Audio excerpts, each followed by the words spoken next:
நீங்க பார்த்துட்டு இருக்குது ஹிடன் அனிமே சேனல் தான். ஸோ மறக்காம பாருங்க, முக்கியமா சேனலை சப்ஸ்கிரைப் பண்ணுங்க. அண்ட் நீங்க பாக்குறது எல்லாமே பாத்தீங்கன்னா மாசமணிக்கொன் ரிவெஞ்ச் அப்படின்ற சீரிஸோட சீசன் 2 எபிசோட் 11 தான். ஸோ மறக்காம பாருங்க, முக்கியமா சேனலை சப்ஸ்கிரைப் பண்ணுங்க. அது மட்டும் இல்லாம நீங்க போற லைக் அண்ட் கமெண்ட் மட்டும் தான் எனக்கு மோட்டிவேஷன் பண்ணிட்டு, ஸோ மறக்காம அதையுமே ட்ரை பண்ணுவீங்க நினைக்கிறேன். அது மட்டும் இல்லாம நீங்க இது வரைக்கும் இந்த சீரிஸை பார்க்கவே இல்லை, புதுசா வீடியோக்குள்ள வரீங்க அப்படின்னா டிஸ்கிரிப்ஷன்ல லிங்க் இருக்கு. ஸோ அந்த லிங்கை மறக்காம டச் பண்ணி நினைச்சுக்கோங்க, ஈஸியாவே உங்களுக்கு வந்து வர ஆரம்பிச்சிடும்.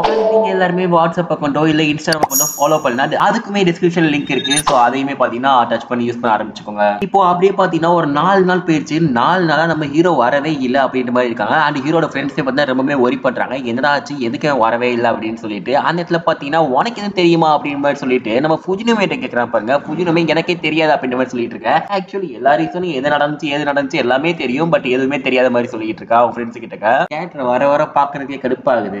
நல்ல வேலை ரெண்டு எபிசோட் தான். அப்படி பாத்தீங்கன்னா என்னோட டெக்ஸ்ட்டுமே அவர் ரிப்ளை பண்ணல அப்படின்ற மாதிரி சொல்லிட்டு அவங்க ஃப்ரெண்ட்ஸ் 2 பேருமே சொல்லிட்டு இருக்காங்க பாருங்க. அந்நேரத்துல வெளியே அரகாக்கி போறதை பார்த்துட்டு கிளாஸ் ரெப்மேனு அரகாக்கிட்ட போய் கேட்கறாங்க, இங்க பாரு மாசம் முன்னே 4 நாளா ஸ்கூலுக்கே வரல, என்ன ஆச்சு, எதுவும் பிரச்சனையா அப்படின்னு கேட்கும்போது என்னது ஸ்கூலுக்கே வரல, என்கிட்ட கூட சொல்லவே இல்லையே, அவனுக்கு எதுவும் காய்ச்சலா அப்படின்ற மாதிரி சொல்லிட்டு அரகாக்கி கேட்கறா பாருங்க. என்னது உனக்கே தெரியல, நீ தான் அவங்களுக்கு கேர்ள் ஃப்ரெண்டு, இது கூட தெரியலையா, நீங்க என்ன சேட்டிங் பண்ணலையா அப்படிங்கிற மாதிரி கேட்கறாங்க பாருங்க. அப்போ அரகாக்கி என்ன சொல்றேன்னா, நான் வந்து பிரேக்அப் பண்ணிட்டேன் அப்படின்ற மாதிரி சொல்லிட்டு இருக்கா. அது நம்ம மெய்டுக்கே வந்து புதுசா தெரியுது, என்னது பிரேக்அப் பண்ணிட்டீங்களா, எதுக்கு பிரேக்அப் பண்ணீங்க அப்படின்ற மாதிரி சொல்லிட்டு இருக்கா பாருங்க. இங்க பாரு என் லைஃபை நீ டிசைட் பண்ணாத அப்படின்னு மாதிரி சொல்லிட்டு அரகாக்கியுமே பாத்தீங்கன்னா மெய்டு கிட்ட சொல்லிட்டு இருக்காங்க, இங்க பாரு நீ எனக்கு நிறையவே பண்ணிட்டு, அது மட்டும் இல்லாம அதுவே எனக்கு போதும், அது மட்டும் இல்லாம இனிமே என்னோட லைஃபை நான் டிசைட் பண்ணிக்கிறேன் அப்படின்னு மாதிரி சொல்லிட்டு அரகாக்கியுமே பாத்தீங்கன்னா அந்த இடத்துல இருந்து கிளம்பி போயிடுறா. அப்போ கிளாஸ் ரெப்மே என்ன கேட்கறாங்கன்னா, உனக்கு கூட தெரியாத என்ன ஆச்சு அப்படின்ற மாதிரி கேட்கறாங்க பாருங்க. அப்போ மெய்டு என்ன சொல்லிட்டு இருக்காங்க, நீங்க மாசம் முன்னே வீட்டுக்கு போறேன், அது மட்டும் இல்லாம யாரோ தேவையில்லாத வேலையை பார்த்து விட்டாங்க, அந்த யாரோன்ற ஆளு எனக்கு நல்லாவே தெரியும், அவங்க அந்த மாதிரி சொல்லியிருக்க அவசியமே இல்லை அப்படின்ற மாதிரி சொல்றாங்க. கிட்டத்தட்ட ஃபுஜினோமியா தான் இன்டெரக்டா சொல்றான்னு தெரியும். அண்ட் ஃபுஜினோமியாவே பாத்தீங்கன்னா நானுமே வீட்டுக்கு வரேன் அப்படின்ற மாதிரி சொல்லிட்டு இருக்கா.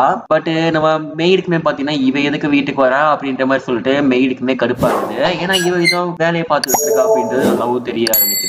பட் இருந்தாலும் நான் அதை சரி பண்ணிடுவேன் அப்படின்ற மாதிரி சொல்லிட்டு மெய்டுமே பாத்தீங்கன்னா கிளம்பி வீட்டுக்கு போயிட்டாங்க. ஸோ அப்படி வீட்டுக்கு போகும்போது வீட்டை பாத்தீங்கன்னா ரொம்ப பெருசா இருக்கு அப்படின்ற மாதிரி சொல்லிட்டு ஃப்ரெண்ட்ஸ் இன்னுமே சொல்லிட்டு இருக்காங்க பாருங்க. அந்நேரத்துல பாத்தீங்கன்னா அவங்க வீட்டுல வந்து என்ன ஆச்சு, எதுவுமே லைட்டே போடாத மாதிரி இருக்கு, என்ன ஆச்சு அப்படின்னு மாதிரி சொல்லிட்டு பேசிட்டு இருக்காங்க பாருங்க வெளியே. அப்போ காலிங் பெல் அடிக்கும் பாத்தீங்கன்னா யாரோ புட்டிங் கொண்டு வந்திருக்கீங்க, நீங்க தானா வந்து அப்படின்ற மாதிரி சொல்லிட்டு நம்ம ஹீரோட தங்கச்சியும் பாத்தீங்கன்னா புட்டிங் எடுத்து சாப்பிட்டுக்கிட்டு இருக்கா வீட்டுக்குள்ள கூப்பிட்டு வச்சுக்கிட்டு. அது மட்டும் இல்லாம சாரி நான் வந்து புட்டிங் சாப்பிட்டுட்டு இருக்கேன், பட் இருந்தாலும் மாசம் முன்னே இங்க இல்ல, அவன் வந்து எங்க தாத்தா வீட்டுக்கு போயிட்டான், ஊரை விட்டே கிளம்பி போயிட்டான் அப்படின்ற மாதிரி சொல்றாங்க பாருங்க. அதை பார்த்துட்டு வீட்டை சுத்தி பாருங்க பாருங்க, பார்த்தா வீட்டு குப்பையா இருக்கு. அம்மா நான் கேட்கிறேன் தப்பா நினைச்சு கூடாது, வீட்டுல ஏன் இப்படி இருக்கு அப்படின்னு கேட்டா, மாசம் முன்னே போயிட்டு 4 நாள் ஆச்சு, அதனால எங்க அம்மாவுமே பாத்தீங்கன்னா அவங்க ரூம்ல உட்காந்துட்டு அதுக்கப்புறம் வரவே மாட்டேங்காங்க, அவங்களுமே அவங்க ரூம்ல அழுதுகிட்டே இருக்காங்க அப்படின்னு மாதிரி சொல்லிட்டு இருக்காங்க. கிட்டத்தட்ட பாத்தீங்கன்னா வர வழி எல்லாம் குப்பையா தான் இருக்கு வீட்டுல. அண்ட் வீடையுமே யாருமே கிளீன் பண்ணல போல, இந்த சின்ன பொண்ணு தான் பாத்துட்டு இருக்கு ஃபுல்லாமே. அப்ப அவங்க அம்மா கிட்டமே போய் பேசுறா பாருங்க, என்னது மாசம் மணி வந்துட்டானா அப்படின்னு கேக்குறாங்க. இல்ல அவனோட ஃப்ரெண்ட்ஸ் தான் வந்திருக்காங்க அப்படின்னு சொல்லும் போது அவங்க அம்மாவுமே பாத்தீங்கன்னா கீழே படுத்துட்டு உருண்டுகிட்டு இருக்காங்க, எனக்கு மாசம் மணி வேணும்னு சொல்லிட்டு. சரி வருவான் மாதிரி அவங்க அம்மாவுமே சமாதானப்படுத்திட்டு இருக்காங்க. அது மட்டும் இல்லாம ஏதாச்சும் என்ன ஐடியா இருக்குமா, எதுக்கு அரகாக்கி கூட எதுவும் பிரச்சனையா அப்படின்ற மாதிரி கேட்கறான் பாருங்க. எனக்கு வந்து கன்ஃபார்மா தெரியல, பட் எனக்கு தெரிஞ்ச ஒரு ஆள் உண்மையை சொன்னா கரெக்டா இருக்கும் அப்படின்ற மாதிரி சொல்லிட்டு நம்ம மெய்டுமே பாத்தீங்கன்னா ஃபுஜினோமியா பார்த்துட்டே சொல்லிட்டு இருக்கா. ஆனா ஃபுஜினோமியா அந்த இடத்துல வாயே திறக்கலன்னு சொல்லலாம். அது மட்டும் இல்லாம சரி ஓகே நாங்க கிளம்புறோம், எந்த டிஸ்டர்ப் பண்ண வரும்லன்னு சொல்லிட்டு அந்த ஃப்ரெண்ட்ஸ் 4 பேர் பார்த்து அங்க இருந்து கிளம்பி போயிடுறாங்க. அப்படி போயிட்டு இருக்கும்போது நம்ம ஹீரோட ஃப்ரெண்டுமே ரூட் வேற வழி இருக்குல்ல, சோ அவனுமே அங்க இருந்து கிளம்பிடுறான். நானுமே லாஸ்டா ஒரு கால் பண்ணி பாக்குறேன், அதுக்கப்புறம் அவனுமே கொஞ்சம் ஸ்பேஸ் விடுவோம், அவனே வருவான் அப்படின்ற மாதிரி சொல்லிட்டு எல்லாருமே சொல்லிட்டு இருக்காங்க. அப்போ நம்ம கிளாஸ் இருப்பாங்க ரொம்பவுமே ஒரி பண்றாங்க, என்னதான் ஆச்சு, எதுக்குதான் இந்த மாதிரி திடீர்னு காணாம போனா, ஏதோ பெரிய பிரச்சனை நடந்திருக்கு, பட் யாரு காரணம் எதனால அப்படின்ற மாதிரி சொல்லிட்டு இருக்காங்க பாருங்க. அப்போ ஃபுஜினோமே இல்ல பரவாயில்ல, நமக்கு வந்து மாசம் மணிக்கு வந்து அவன் எனக்கு என்ன வேணுமோ அதுதான் நம்ம பண்றோம் அப்படின்ற மாதிரி சொல்லிட்டு அவளுமே ஃபுஜினோமே சொல்லிட்டு இருப்பாங்க. அது மட்டும் இல்லாம உனக்கு ரொம்ப சந்தோஷமா இருக்குமே அப்படின்ற மாதிரி சொல்லிட்டு நம்ம மெய்டு ஃபுஜினோமே கிட்ட டைரக்டாவே கேட்டா, எல்லாத்துக்குமே நீ தான் காரணம், நீ தான் பண்ண தப்பு. அது மட்டும் இல்லாம அரகாக்கி கிட்ட என்னென்னமோ தேவையில்லாத விஷயத்தான் சொல்லிட்டு இப்போ பிரேக்கப் வரைக்கும் பண்ண வச்சா எல்லாத்துக்குமே நீ தான் காரணம் அப்படின்னு சொல்லிட்டு பாருங்க. அப்போ ஃபுஜினோமே அந்த மெய்டை அடிச்சுட்டு, இங்க பாரு உனக்கு என்ன தெரியும், எனக்கு என்னோட ஃபீலிங்ஸ் தான் முக்கியம் அப்படின்ற மாதிரி சொல்லிட்டு இருக்கா. அது மட்டும் இல்லாம நான் மாசம் முன்னே உண்மையாவே லவ் பண்றேன், சோ அவனோட நல்லதுக்காக தான் சொன்னேன் அப்படின்னு சொல்லும்போது நம்ம மெய்டு என்ன சொல்றேன்னா, உனக்கு உண்மையிலேயே புரியலையா, மாசம் முன்னே உண்மையிலேயே அரகாக்கியே லவ் பண்றேன், எதுக்கு அவங்கள பிரேக்கப் பண்ண அப்படின்ற மாதிரி சொல்லிட்டு இருக்காங்க.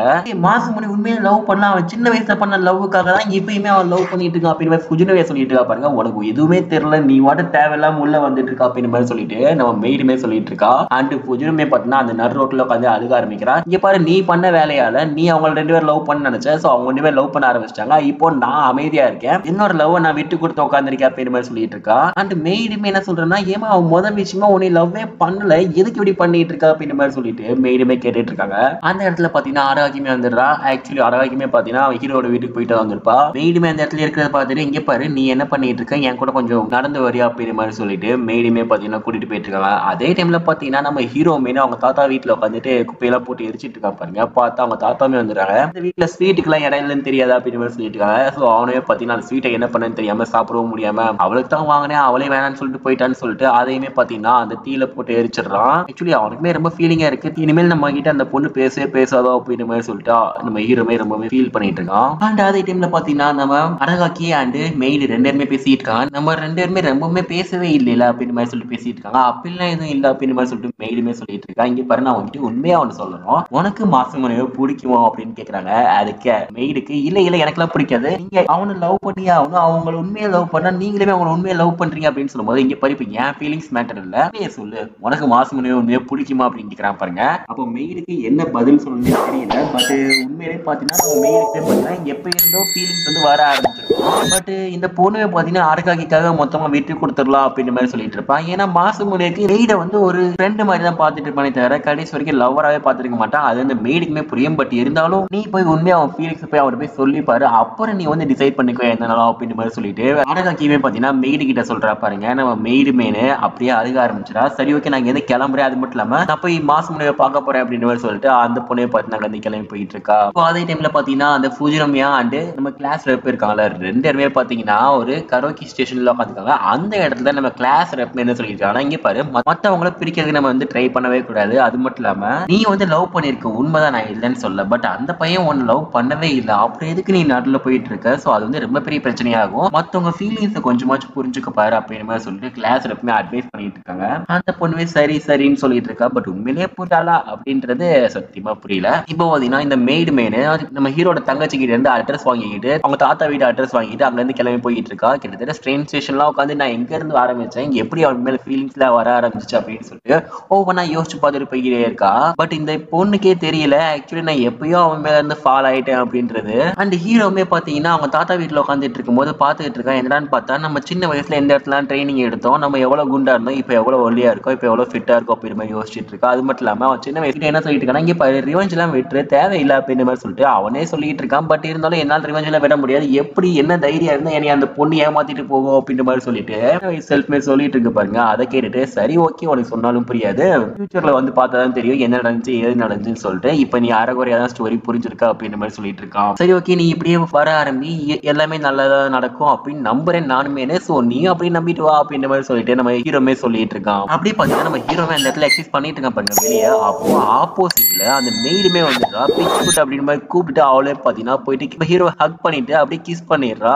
ஹீரோக்கு ஒரு ஐடியாவும் இல்ல, நீ எப்பமா இங்க வந்த என்னமா பண்ணிட்டு இருக்க அப்படின்னு சொல்லிட்டு. அதோட பாத்தீங்கன்னா இன்னைக்கு டே அப்படியே முடியுது. சோ நெக்ஸ்ட் எபிசோட்ல பார்ப்போம். மறக்காம பாருங்க, முக்கியமா சேனலை சப்ஸ்கிரைப் பண்ணுங்க. அது மட்டும் இல்லாம உங்களுக்கு இந்த எந்த சீன் ரொம்ப பிடிச்சிருச்சோ அந்த சீனை மறக்காம டைம் ஸ்டாம்போட மென்ஷன் பண்ணீங்கன்னா நான் அதை கட் பண்ணி ஷார்ட்ஸ்ல போறதுக்கு ரொம்பவே யூஸ் ஆகும். மறக்காம அதை வந்து ட்ரை பண்ணுங்க. தேங்க்ஸ் ஃபார் வாட்சிங். Bye bye by.